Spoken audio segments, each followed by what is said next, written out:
We there tours. இவங்க இப்ப சென்னையில இருந்து பொங்கல் ஹாலிடேஸுக்கு 6 days all inclusive Singapore Malaysia combo group tour பேக்கேஜை வெறும் 1,09,890க்கும், தீபாவளி ஹாலிடேஸுக்கு 4 days all inclusive Malaysia only group tour பேக்கேஜை வெறும் 48,890க்கும் நம்ம ஃபில்மிகிராஃப்ட் சப்ஸ்கிரைபர்ஸுக்காக ஒரு ஸ்பெஷல் ரேட்ல பண்ணி கொடுத்துக்கிட்டு இருக்காங்க. அதுவும் வித் ப்ராப்பர் டாக்ஸ் இன்வாய்ஸ் பில்லிங்கோட, அதாவது 5% GST பிளஸ் 2% TCS ஓட பண்ணி தராங்க.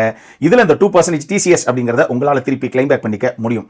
இந்த பிரைஸ்லயே உங்களுக்கு flight tickets with 20 kg luggage, visa arrival card, star hotel with swimming pool, Indian style breakfast, lunch and dinner, both veg and non-veg, unlimited buffet, AC bus, all entry tickets, licensed Tamil tour guide, travel இன்சூரன்ஸ்ல இருந்து complimentary water bottles வரைக்கும் எல்லாமே இதுலயே cover ஆயிடும். இது மட்டும் இல்லாம சென்னையில இருந்து இவங்களுடைய ஸ்டாஃப் நம்ம கூடவே டிராவல் பண்ணி ரிட்டர்ன் வர வரைக்கும் எல்லாத்தையும் கிளியராக பார்த்துப்பாங்க. இவங்களுடைய வெப்சைட்டையும் சரி, கான்டாக்ட் டீடைல்ஸையும் சரி கீழே நான் டிஸ்கிரிப்ஷன்ல விடுறேன். அப்புறம் என்ன, மேல ஸ்கிரீன்ல தெரியற நம்பருக்கு கால் பண்ணுங்க. ஃபில்மிகிராஃப்ட் சப்ஸ்கிரைபர்ஸுக்கான ஸ்பெஷல் டிஸ்கவுண்ட் அவைல் பண்ணுங்க. இனிமேல் சேஃப் அண்ட் செக்யூர்டான ட்ரிப்ஸுக்கு வி தேர் டூர்ஸை கான்டாக்ட் பண்ணுங்க. Hello viewers, welcome to Filmicraft. நான் உங்கள் அருண். இந்த எபிசோட்ல ஒரு தெலுங்கு படமாக நம்மூர் தியேட்டர்ஸ்லேயே வெளியாயிருக்கிற இருமுடி, இந்த படம் தமிழ் டப்பிங்ல இருமுடி கட்டு அப்படிங்கிற பேர்ல வெளியாயிருக்கு. அந்த படம் எப்படி இருக்கு அப்படின்னு தான் இங்கே நம்ம பார்க்க போறோம். இந்த படத்துடைய கதை என்ன அப்படின்னு கேட்டிங்கன்னா, படத்தில் நம்ம கதாநாயகன் ஒரு 2 ஏக்கர் நிலத்தை வச்சுக்கிட்டு அதில் வாழை மரம்லாம் வச்சு வளர்த்து அதை வச்சு வியாபாரம் பண்ணிக்கிட்டு இருக்காப்புல. ஒரு லோடு வண்டியும் வச்சிருக்காரு அப்படின்னு வச்சுக்கோங்களேன். இவருக்கு ஒரு அழகான குடும்பம், மனைவி, ஒரே ஒரு ஆசை மகள்.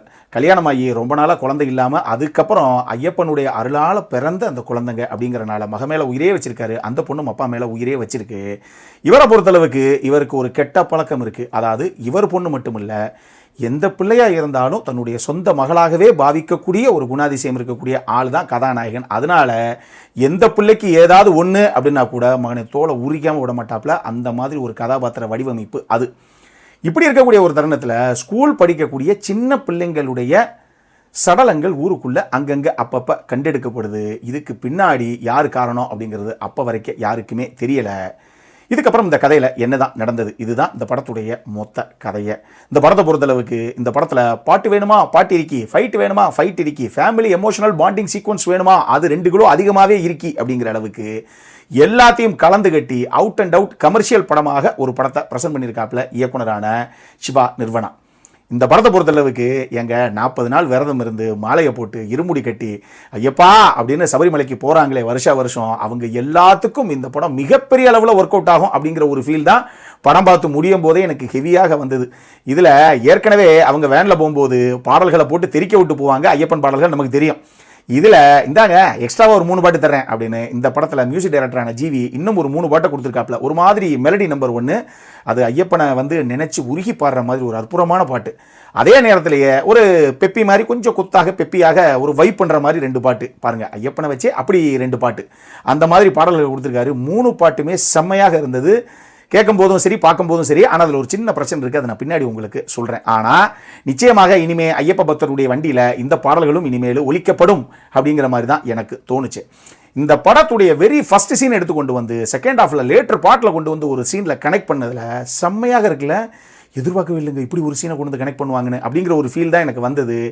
எடிட்டரான பிரவீன் புடி அது ரொம்ப சூப்பராக பண்ணியிருந்தார். ஆப்வியஸ்லி டேரக்டருடைய இன்புட் இருக்கும் அப்படின்னு வச்சுக்கோங்களேன். அதே நேரத்தில் இந்த படம் அதனுடைய ஃப்ளோலையே பார்த்துக்கிட்டு போகும்போது நிச்சயமாக நம்ம எதிர்பார்க்காத ஒரு சில சர்ப்ரைஸ் எலமெண்ட்ஸு, ஒரு சில ட்விஸ்ட் அண்ட் டர்ன்ஸு இந்த கதைக்குள்ளே இந்த படத்தில் இருக்கத்தான் செய்து. அது எல்லாமே ரொம்ப ஜென்யூனாக ஆர்கானிக்காக ஒர்க் அவுட் ஆகிருக்கு அப்படின்னு தான் நான் சொல்லுவேன். இந்த படத்தில் என்னதான் மாஸ் மகாராஜா ரவிதேஜா அப்படின்னு சொன்னால் கூட கிளாஸ் மகாராஜாவை சும்மா பிச்சு படல் இருக்காப்புல இந்த படத்தில். ஆனால் அவருக்கு தேவையான பல இந்த தெலுங்கு படத்துக்குள்ளே என்னென்ன இருக்குமோ அந்த மாதிரி பல காட்சி அமைப்புகள் உள்ளே இருக்குது அப்படின்னு வச்சுக்கோங்களேன். ஆக்ஷன் அதகலமாக தெரிக்க வர்ற காட்சி அமைப்புகள்லாம் உள்ளே இருக்கத்தான் செய்யுது. இருந்தாலும் அவருக்கும் அவருடைய மகளுக்கும் இடையில் இருக்கக்கூடிய அந்த எமோஷனல் பாண்டிங் அது எப்படி அந்த ஒரு சீக்வன்ஸ்லையும் இவர் கொண்டு வந்தாருங்கிற விஷயம் இருக்கு இல்லையா, அது சூப்பராக கொண்டு வந்திருக்காங்க. உண்மையாகவே அந்த எமோஷன்ஸை பெருசாகவே ஒர்க் அவுட் பண்ணியிருக்காங்க. அதை ரவிதேஜா ரொம்ப அழகாக in terms of performance pull off பண்ணியிருக்காரு. அவருக்கு அடுத்து பிரியா பவானி சங்கர் ஆக்சுவலி அங்கங்கே லைட்டாக வந்துட்டு போகக்கூடிய ஒரு கதாபாத்திரம் தான். பட் படத்தில் ஒரு முக்கியமான சீக்வன்ஸ் அவங்க எமோஷனலாக அந்த சீனை கேரி பண்ண விதம் இருக்குது பாருங்கள், அதை ஹோல்ட் பண்ண விதம் இருக்குது பாருங்கள், அட்டகாசமாக பண்ணியிருந்தாங்க. நல்ல ஒரு பெர்ஃபார்மன்ஸ் அந்த இடத்துல பிரியா பவானி சங்கர் கிட்ட இருந்து. இதுக்கடுத்து குட்டி பொண்ணு, அதாவது இவங்க 2 பேருடைய பொண்ணாக வரக்கூடிய நட்சத்திரம், அந்த பொண்ணும் நிச்சயமாக இந்த படத்தில் இந்த அளவுக்கு எமோஷனலாக பல சீக்வன்ஸ் ஒர்க் அவுட் ஆனதுக்கு அந்த குட்டி பொண்ணு மிகப்பெரிய காரணம். ரொம்ப நல்லா பண்ணியிருந்தாங்க அந்த குட்டி பொண்ணுமே. இது போக சாய்குமார், அது ஒரு வித்தியாசமான கேரக்டர். நான் பேச விரும்பல, படத்தை பார்த்தே தெரிஞ்சுக்கங்க. நல்ல ஒரு பெர்ஃபார்மன்ஸ் அவர்கிட்ட இருந்துமே. அவர் ஒரு தேர்ந்த நடிகர், கணக்கச்சிதமாக அந்த கதாபாத்திரத்தை கொண்டு வந்தார். இது போக சுவாசிகாவாகட்டும், ரமேஷ் இந்திராவாகட்டும், அஜய் கோஷ் ஆகட்டும்னு சொல்லி இன்னும் ஒரு சில ஆர்டிஸ்ட் அவங்களுக்கு என்ன தேவையோ, கொடுக்கப்பட்ட கதாபாத்திரத்துக்கு என்ன தேவையோ அதை கொண்டு வந்தாங்க. சப்போர்ட்டிங் காஸ்ட்ல மோரார்லஸ் எல்லாருமே நல்லா கொண்டு வந்தாங்க அப்படின்னு வச்சுக்கோங்களேன். இதெல்லாம் தாண்டி எமோஷனலாக ஒரு படம் நம்மளை கட்டி போட்டுருச்சு அப்படின்னாலே நிச்சயமாக நமக்கு கிடைக்க வேண்டிய ஒரு பெரிய இம்பாக்ட் கிடைச்சிடும். இந்த படத்தில் எமோஷனல் சீக்வன்ஸை கன்சீவ் பண்ண விதத்திலையும் அதை ஆடியன்ஸ் கிட்ட கன்வே பண்ண விதத்திலையும் நிச்சயமாக அந்த டீம் ஜெயிச்சிருச்சு அப்படின்னு தான் நான் சொல்லுவேன். இன்ட்ரோ பிளாக் ஆகட்டும், கிளைமேக்ஸ் சீக்வன்ஸாக இருக்கட்டும், ரெண்டுமே அட்டகாசமாக பண்ணியிருக்காங்க. ரெண்டுமே நமக்குள்ள ஒரு மிகப்பெரிய இம்பாக்டை விடத்தான் செய்யுது. குறிப்பாக பெண் பிள்ளையை பெற்ற பெற்றோர்களாக, அப்பாக்களாக நீங்கள் இருந்தீங்க அப்படின்னா 2 சொட்டு கண்ணீரை விட்டுட்டு தான் சீட்டை விட்டு எதிர்ப்போம். அந்த மாதிரி ஒரு கிளைமேக்ஸ் அந்த அளவுக்கு ரொம்ப கனெக்டை கொடுத்து சூப்பராக கொண்டு வந்திருக்கு இந்த டீம். சரி, இதெல்லாம் ஒரு பக்கம் இருக்கட்டும். அந்த படத்தில் பிரச்சனை ஏதாவது இருக்கா அப்படின்னு கேட்டிங்கன்னா, இப்போல்லாம் தமிழ் படத்திலே லாஜிக்கே சுத்தமாக கிடையாதுன்னு வச்சுக்கோங்களேன். அதனால தெலுங்கு படத்தில் நம்ம தேடக்கூடாது. இந்த படத்தில் ஹீரோலாம் சரமாரியாக நினைச்சவங்களை வெட்டி வீசுவாப்பில், எங்கேயுமே ஒரு போலீஸ் அப்படின்னு யாரையுமே நீங்கள் பார்க்க முடியாது. அந்த மாதிரி லாஜிக் மீறல்களோட சினிமாட்டிக் லிபர்ட்டி எடுத்துகிட்டு தான் இந்த படத்தை பண்ணியிருக்காங்க. படம் நெடுகலாம் வேறு மாதிரி ஒரு கதாபாத்திரம் அப்படின்னு சித்தரிக்கப்பட்ட அஜய் கோஷ் திடீர்னு கிளைமேக்ஸில் வந்து எமோஷனலாக பேசுறது அப்படிங்கிறது எனக்கு பர்சனலாக சுத்தமாக ஒட்டவே கிடையாது. இது உங்களுக்கும் தோணலாம்.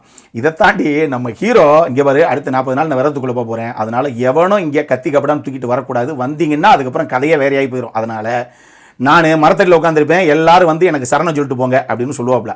அந்த சீக்வன்ஸு இவங்க நினச்சி வச்சது எப்படியோ எனக்கு தெரியாது. ஆனால் வரவேணலாம், ஊரில் இருக்க பெரிய பெரிய ரவுடியாக சுற்றிக்கிட்டு இருக்கவேணலாம் எல்லாரும் வந்து ஹீரோ கிட்ட, அண்ணே நான் தானே அடிமை, ஒன்று நான் எங்கேயே பார்த்துருக்கேனே, யார் நீயே அப்படின்னு கேட்டால், என்னே அன்றைக்கி அந்த கோயில் வாசலில் வச்சு அடிச்சிங்களே 3 பேர், நாங்கள் தானே அப்படிம்பாங்க.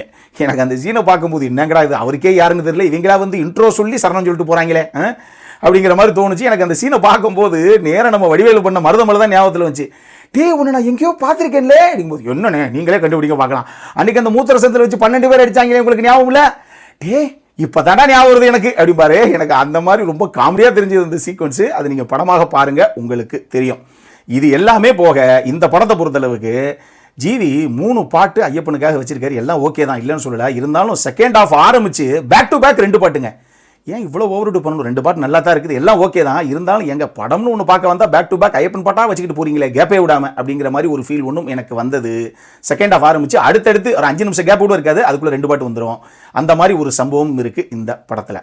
மொத்தமாக அந்த படம் எப்படி இருக்குது அப்படின்னு கேட்டிங்கன்னா, இந்த வருஷம் தெலுங்கில் இந்த படம் மிகப்பெரிய பிளாக் பாஸ்டர் ஹிட் அடித்தா கூட ஆச்சரியப்படுறதுக்கு இல்லை. அவங்களுக்கு தேவையான எல்லா எலமெண்ட்ஸையும் வச்சு ஒரு கமர்ஷியல் படத்தை ப்ரெசென்ட் பண்ணியிருக்காப்புல படத்துடைய இயக்குனர். ஈவன் நான் சொன்ன மாதிரி நீங்கள் நம்மூர் ஆடியன்ஸுக்கே நான் சொல்கிறேன், சபரிமலைக்கெல்லாம் வருஷம் மாலை போட்டு போகக்கூடிய நபர்களாகவோ, அதுலேயும் பெண் பிள்ளையே பெற்ற நபர்களாக நீங்கள் இருந்தீங்க அப்படின்னா இந்த படமெல்லாம் டெஃபினட்டாக உங்களை கவர்றதுக்கான வாய்ப்பு நிறைய இருக்குது. தியேட்டருக்கு தாராளமாக அந்த படம் ஒரு தடவை போய் பார்க்கணும் அப்படின்னா பார்க்கலாம்.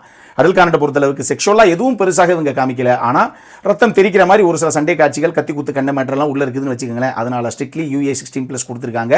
இது ஞாபகத்தில் இருக்கட்டும். இந்த படம் நான் தமிழ் டப்பிங்கில் தான் பார்த்தேன். தமிழ் டப்பிங்கே சூப்பராக பண்ணியிருந்தது அந்த டீம். ஸோ பார்க்கணும் அப்படிங்கிறவங்க சட்டு போட்டுன்னு பாருங்கள். அப்புறம் என்ன, இதே மாதிரி இன்னொரு வீடியோவோட அடுத்த முறை உங்களை சந்திக்கிற வரைக்கும் இட்ஸ் அருண் சைனிங் ஆஃப்.